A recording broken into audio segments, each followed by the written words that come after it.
বন্ধুরা বলুন তো এই তিনটির মধ্যে সবথেকে ঠান্ডা কে?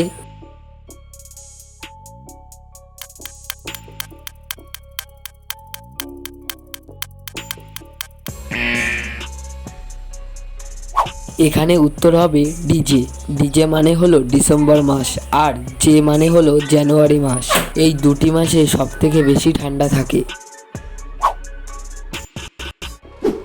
তোমার মধ্যেও আছে, আমার মধ্যেও আছে, বলুন তো জিনিসটা কি?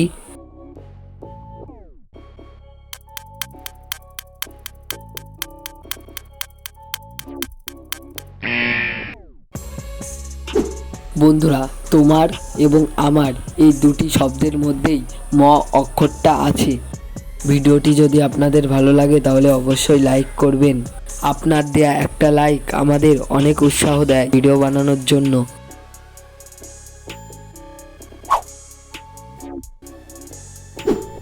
একজন চোর, একজন ডাকাত এবং একজন আসামির বিচার করবার দায়িত্ব আপনার ওপর। এদের তিনজনের মধ্যে কে নির্দোষ?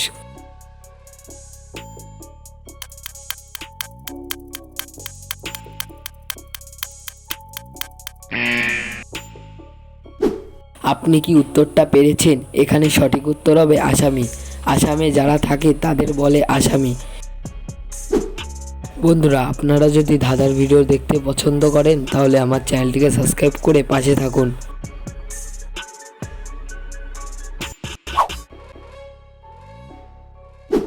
বন্ধুরা, আপনারা ছবিটিকে ভালো করে দেখে বলুন তো বাসটা কোন দিকে যাচ্ছে?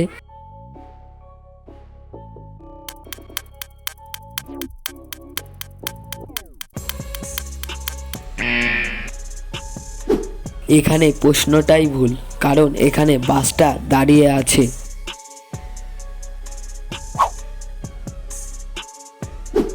এমন কে আছে যে রাতে আসে আবার রাতেই চলে যায়?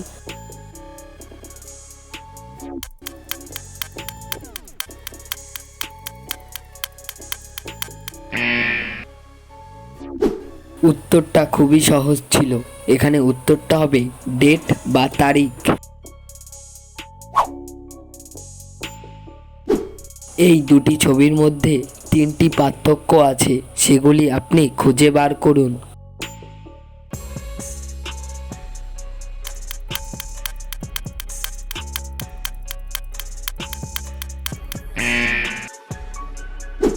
বন্ধুরা দেখুন, এই দুটি ছবির মধ্যে পার্থক্য হলো ঠিক এই জায়গাগুলিতে।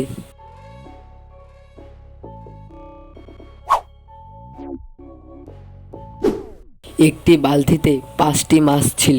5জন একটি করে মাছ নিয়ে গেল, তবুও বালতিতে একটা মাছ রয়ে গেল কেন? বলুন তো এটা কিভাবে সম্ভব হলো?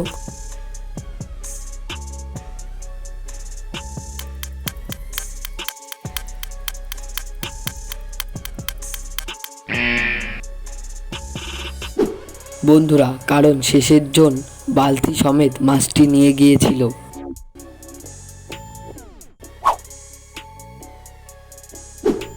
বন্ধুরা, আপনারা ভিডিওটি থামিয়ে অঙ্কটি সমাধান করে দেখান।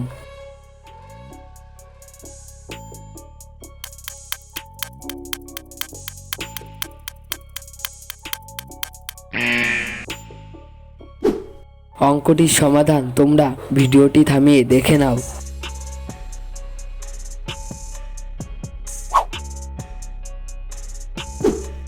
এই তিনটি শব্দ থেকে একটি করে অক্ষর নিয়ে নতুন একটা শব্দ তৈরি করে দেখান।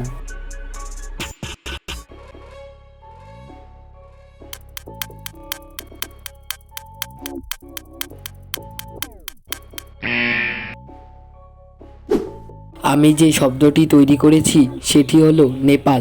আপনিও যদি এই শব্দটি তৈরি করেন তাহলে কমেন্টে জানাবেন।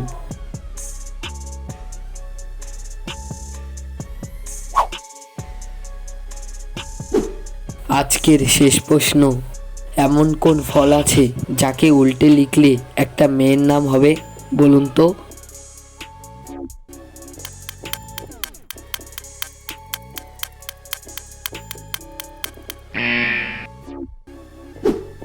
শশাকে হিন্দিতে বলে ক্ষীরা।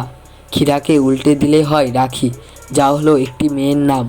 শশা কিন্তু একটা ফল, যেটাকে অনেকে আবার সবজি বলে।